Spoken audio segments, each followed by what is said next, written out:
Hello, welcome to my YouTube channel. मैं हूं जानवी श्रीवास्तव और आज हम पढ़ने जा रहे हैं सेल ऑर्गेनल्स के बारे में। और उससे पहले हम बात करेंगे प्रोटोप्लाज्म और प्लाज्मोलिसिस के बारे में। ठीक है, चलिए देखते हैं। लास्ट क्लास में हमने प्लाज्मा मेम्ब्रेन पढ़ा था, उसमें क्या क्या प्रोसेसेस हो रहे हैं वो पढ़ा है, सेल वॉल भी पढ़ा है। आज स्टार्ट कर लेते हैं प्रोटोप्लाज्म। प्रोटोप्लाज्म क्या होता है कि living content of plant cell होता है ना। ये लिविंग कंटेंट है, लिविंग कंटेंट ऑफ सेल। ठीक है, और दूसरी बात कि इसके पास सेल वॉल नहीं होती, सेल वॉल को इंक्लूड नहीं करता है।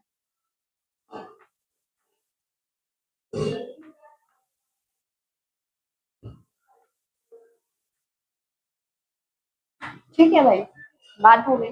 प्लाज्मोलिसिस वो प्रोसेस होता है जिसमें हम हाइपरटोनिक सॉल्यूशन में, यानी आपके अंदर पानी की मात्रा कम रहे लेकिन बाहर एनवायरनमेंट में आपका पानी ज्यादा रहे, जिससे कि हमारे सेल श्रिंक हो जाए, सिकुड़ जाए, है ना, प्लांट सेल। ठीक है, तो उसमें क्या होता है वो प्रोसेस प्लाज्मोलिसिस। तो in hypertonic solution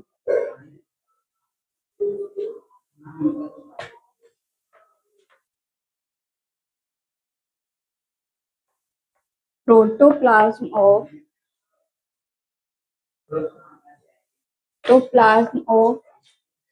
living plant cell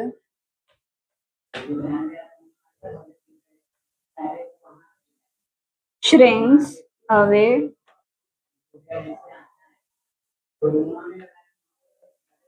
from cell wall is called plasmolysis।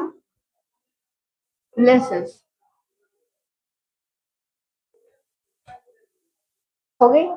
ठीक है, मतलब वही प्रोसेस जिसमें आपकी प्रोटोप्लाज्म होती है प्लांट सेल की, वो क्या हो जाए, श्रिंक हो जाए, सिकुड़ जाए, उसी प्रोसेस को हम बोल रहे हैं प्लाज्मोलिसिस।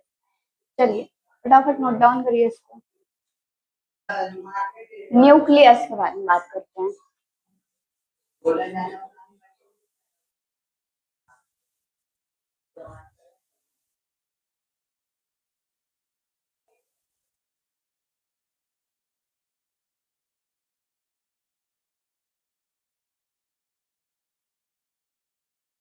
न्यूक्लियस ये हमारा जो सेल होता है उसके बीचों सेंटर में प्रेजेंट होता है। तो अगर हम न्यूक्लियस का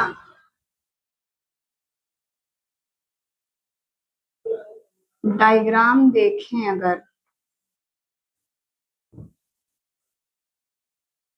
है ना, तो अगर हम न्यूक्लियस का देखें,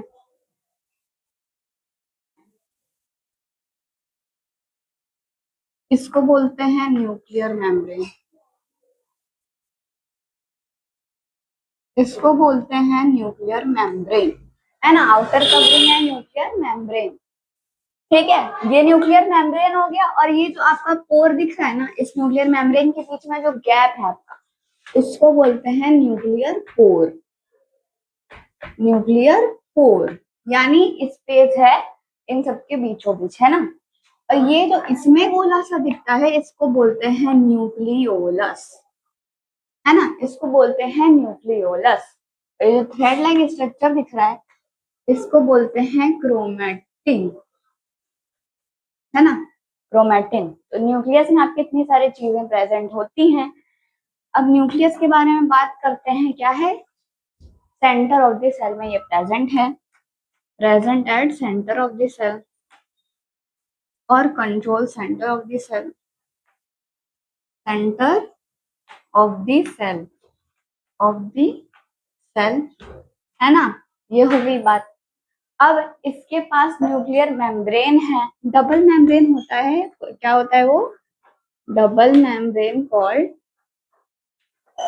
double membrane called nuclear envelope, हाँ, न्यूक्लियर एनवेलप। यानी ये वाली जो मेम्ब्रेन होगी वो एनवेलप होगी और ये होगी जो न्यूक्लियर मेम्ब्रेन होगी। और जो हमारी न्यूक्लियर मेम्ब्रेन है, एनएम, न्यूक्लियर मेम्ब्रेन जो है हमारी, वो क्या करती है, लिख देते हैं पूरा ही। Nuclear membrane allows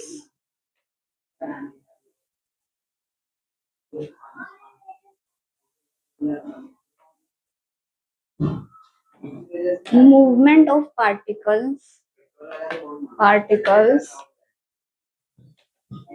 from inside to outside, inside to cytoplasm and vice versa, यानी outside to nucleus.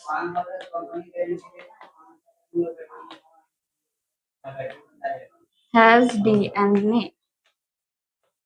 तो ये हमारा क्या है, क्रोमेटिन थ्रेड है, यही बाद में क्या बन जाता है, हमारा डीएनए बन जाता है। ठीक है, चलो फटाफट नोट डाउन करिए इसको। आगे देखते हैं डीएनए, है ना, डीएनए देखते हैं।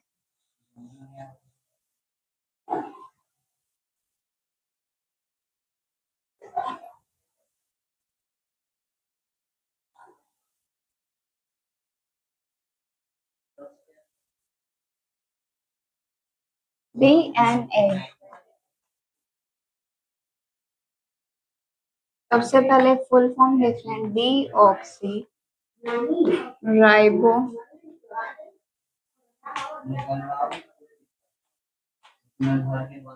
डीएनए यानी ribonucleic acid.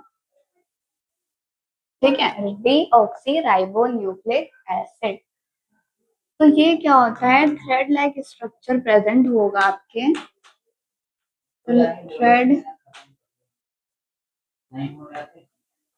Thread like structure present in nucleus, है ना। Thread like structure present in nucleus आपका क्या हो जा रहा है, डीएनए हो जा रहा है। यानी आपका न्यूक्लियस है, तो इसमें जो ऐसे ऐसे ऐसे ऐसे स्ट्रक्चर है, इसी को हम बोल रहे हैं डीएनए, है ना। पूरा थ्रेड लाइक स्ट्रक्चर है ना। ठीक है, और जो आपका न्यूक्लियस है, तो ये जो ऐसे ऐसे ऐसे थ्रेड लाइक स्ट्रक्चर पूरे न्यूक्लियस में फैला हुआ है, जो आपका डीएनए बन रहा है, लेकिन जब ये इस फॉर्म में होगा तो आप इसको बोलोगे क्रोमैटिन। ठीक है, लेकिन जब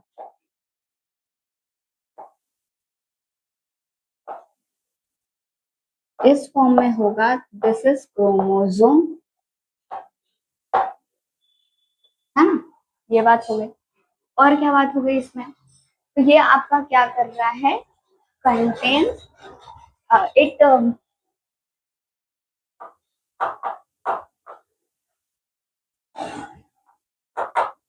inherit genetic characters from one generation to another, one generation to another, one generation to another generation to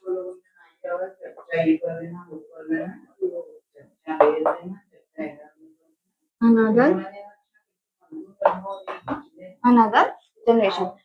तो ये क्या करता है, इसमें कोड होता है हमारे डीएनए में, तो इसमें हर कैरेक्टर के लिए एक अलग अलग अलग अलग क्या है, हमारे पास कोड है। जब वो कोड करेगा डीएनए हमारा, तो हमारे डिफरेंट कैरेक्टर्स के लिए रिस्पॉन्सिबल होगा, responsible for our characters, responsible for our characters, है ना। जैसे skin colour, eye colour, shape of nose, hair colour, तो ये सारी डिफरेंट डिफरेंट कैरेक्टर्स के लिए हमारा डीएनए रिस्पॉन्सिबल होता है। और उसमें कौन रिस्पॉन्सिबल होता है, बेसिक अगर हम डीएनए की बात कर रहे हैं, तो उसमें जीन प्रेजेंट होता है, जो इन सब कैरेक्टर के लिए परफॉर्म क्या होता है, जिम्मेदार होता है। चलिए ये हो गई। अब जीन के बारे में बात कर रहे हैं, जो जीएनए में होता है, जिससे ये सारे कैरेक्टर्स आपके क्या होते हैं, दिखाई पड़ते हैं। चलो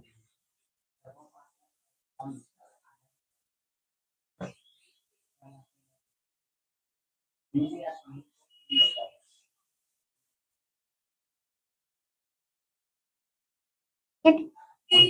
So if we are talking about the gene, specific gene, तो बोल सकते हैं specific segment of DNA, segment of DNA,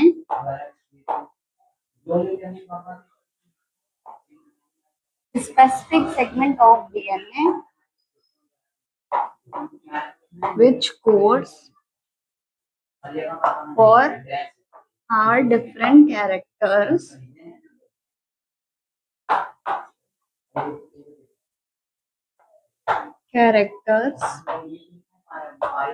such as skin color, hair color,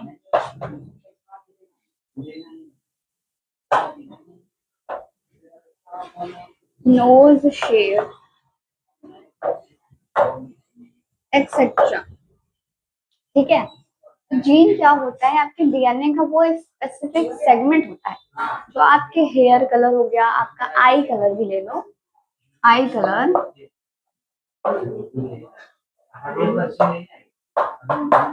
ठीक है। तो स्पेसिफिक सेगमेंट ऑफ डीएनए, अगर जीन का परफेक्ट डेफिनेशन पूछा जाए तो आप ये बता सकते हो, specific segment of DNA is called gene. This is the definition of gene. You can define gene in one line. Specific segment of DNA, इसको बोलते हैं जीन। ठीक है, अब जो कोड कर रहा है डिफरेंट कैरेक्टर के लिए, यानी आपके आई कलर हो गया, नोज का शेप हो गया, है ना, आपका जो हेयर कलर है कि आपका हेयर ब्लू ब्लैक है, ब्राउन है ना, वो सारी चीजें। आई कलर आपका है ना कैसा है, तो ये कौन जो है आपका कोड कर रहा है, डीएनए। डीएनए से ये होता है, और ये एक जनरेशन से दूसरे जनरेशन में भी आपके जो जीन होते हैं वो जाते हैं, पेरेंट जनरेशन से प्रोजेनी जनरेशन या ऑफस्प्रिंग, है ना, ये चीजें हो गई। चलिए फटाफट नोट डाउन करते हैं। चलिए आगे बढ़ते हैं।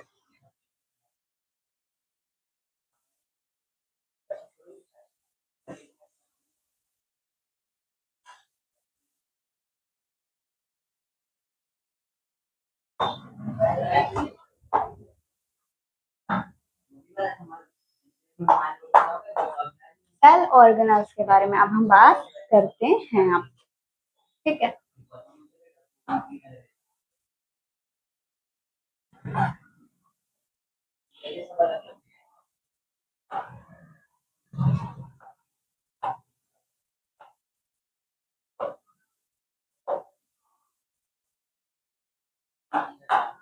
ठीक है, तो ये आपका क्या है, सबसे पहले आप न्यूक्लियस हो गया, है ना, ये आपका वैक्यूल हो गया, ये माइटोकॉन्ड्रिया हो गया,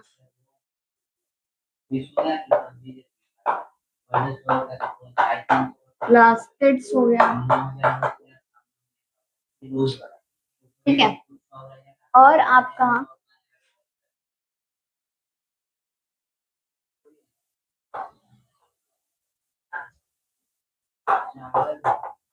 पीआर हो गया, है ना, गोल्जी हो गया,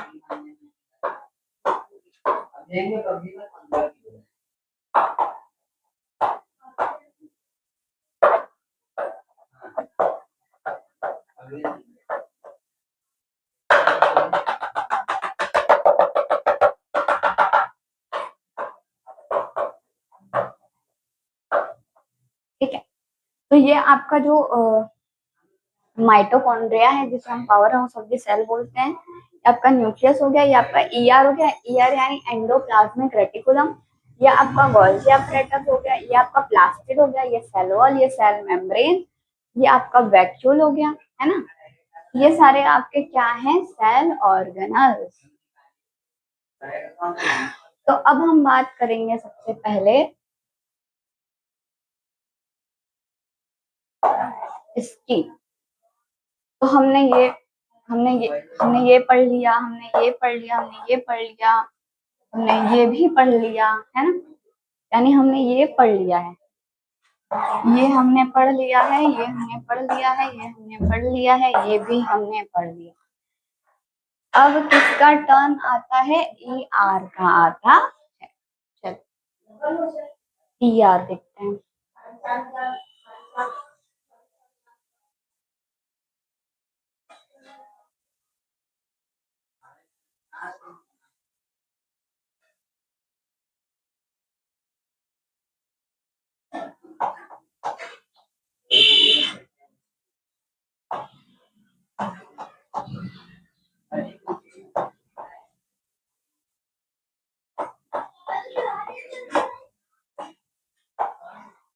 एंडोप्लाज्मिक रेटिकुलम, ठीक है, इसको हम शॉर्ट में ER बोलते हैं। तो इसका फंक्शन क्या है, फंक्शन क्या है इसका फंक्शन है lipid and protein synthesis, lipid and protein synthesis, synthesis, ठीक है। तो ये आपके दो टाइप के होते हैं, RER, SER। Rough endoplasmic reticulum, smooth endoplasmic reticulum. दो टाइप के आपके यार प्रेजेंट होंगे। Membrane bound tubes, membrane bound tubes and sheets. क्या बोला जा रहा है मतलब, ठीक है, ठीक है। ये आपका न्यूक्लियस है। तो ये क्या है, मेम्ब्रेन बाउंड आपके प्रेजेंट होते हैं यार, ठीक है। ये बात हो गई। और इसमें आपका क्या होता है,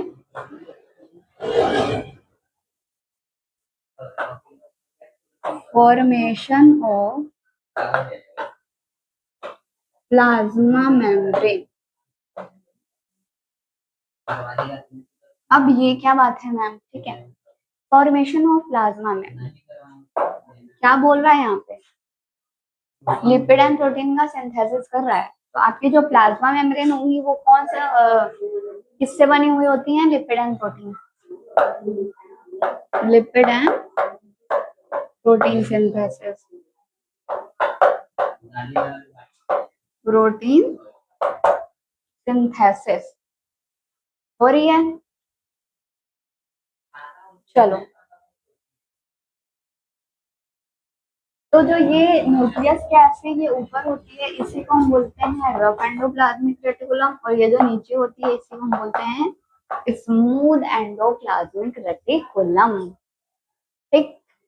चलिए अब बात करते हैं आगे की, ठीक है। अब बात करते हैं RER और SER में।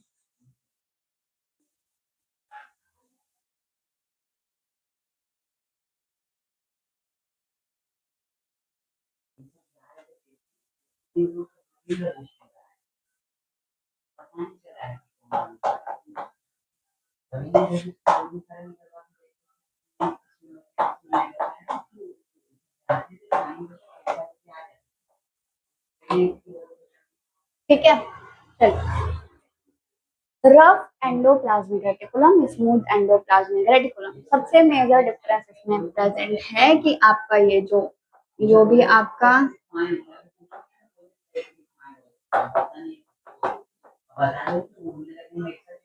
राइबोसोम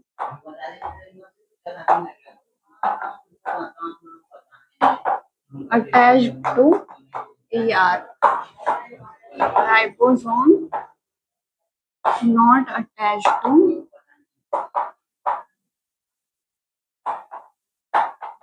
ER, ठीक है।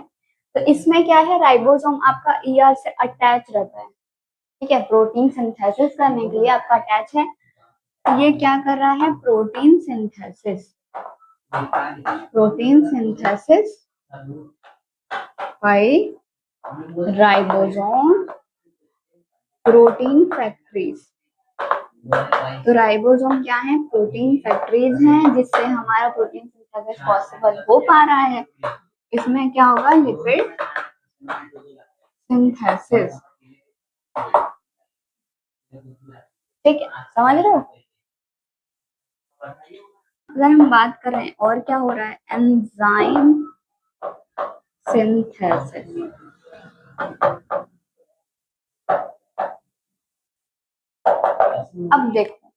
अब देखो ठीक है, अगर ये आपका ER है और इससे अटैच है आपका राइबोसोम, रिस्पॉन्सिबल हो जाएगा प्रोटीन बनाने के लिए, सिंथेसिस करने के लिए, है ना। तो प्रोटीन के लिए आपका राइबोसोम होना जरूरी है, उसको हम प्रोटीन फैक्ट्री कह सकते हैं, जिससे कि हमारा प्रोटीन बनेगा, है ना। फिर क्या है, बोल रहा है कि जो एंजाइम सिंथेसिस, अब जहाँ प्रोटीन है वहां पे एंजाइम बनेगा, ठीक है। प्रोटीन की हेल्प से आप एंजाइम का सिंथेसिस करते हैं। और अगर स्मूथ की हम बात की जाए तो इसमें राइबोसोम अटैच नहीं होता, है ना। इसमें किसका सिंथेसिस होता है? लिपिड का सिंथेसिस होता है। और इसमें एंजाइम सिंथेसिस हो रहा है, लेकिन इसमें क्या हो रहा है? हार्मोन का सिंथेसिस हो रहा है, हार्मोन का सिंथेसिस हो रहा है ना। ठीक है, no role in detoxification. Toxification helps in detoxification of liver cell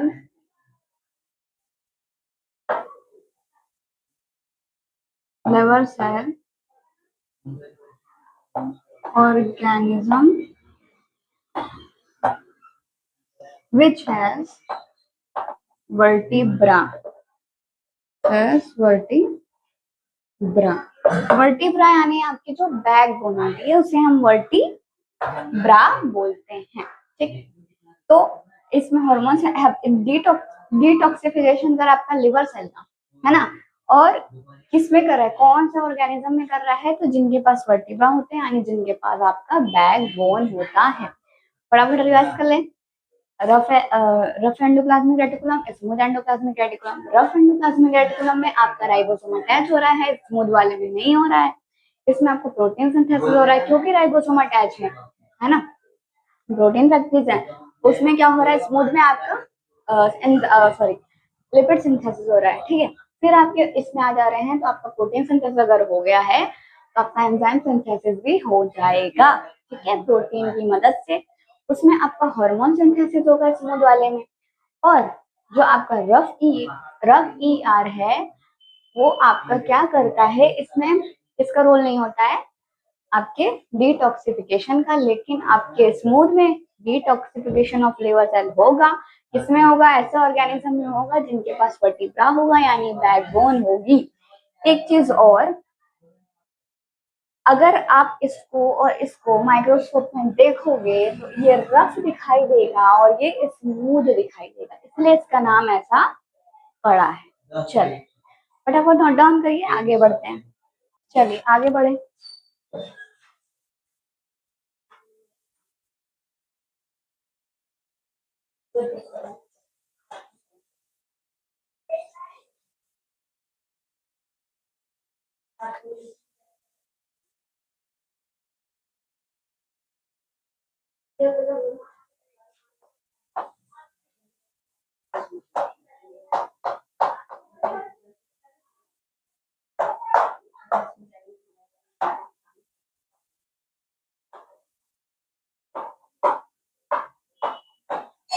ये आपकी क्या है? गोल्जी है, ठीक।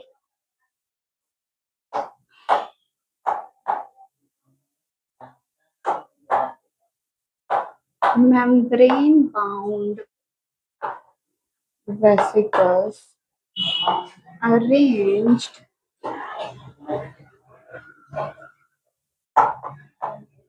parallel to each other express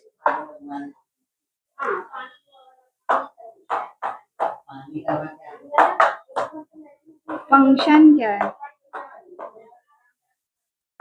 function क्या कर रहा है, storage, modification,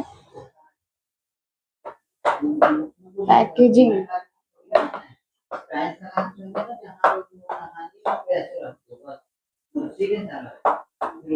of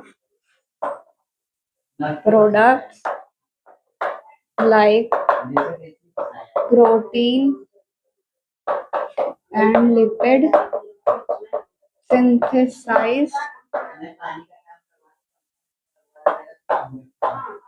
by ER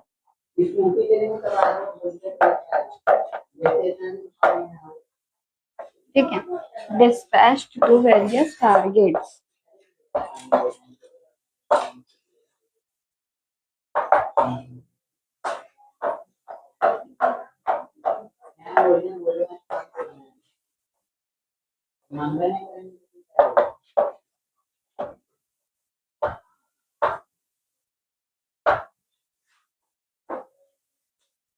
ठीक है, तो ये क्या हो रहे हैं, मेम्ब्रेन बाउंड वेसिकल है।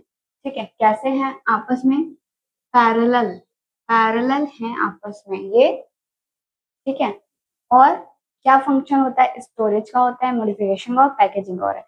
तो जब हमारा प्रोटीन और लिपिड सिंथेसाइज हो गया ईआर से, फिर क्या हो रहा है, वो डिस्पैच हो रहा है अलग अलग टारगेट पे जाने के लिए। ठीक है, और ये क्या करता है, फॉर्मेशन ऑफ लाइसोसोम में मिला होता है। ठीक है, तो बस आज के लिए इतना ही। नेक्स्ट वीडियो में और सेल ऑर्गेनल्स के बारे में जानने के लिए चैनल को लाइक, शेयर और सब्सक्राइब जरूर करें। Thank you.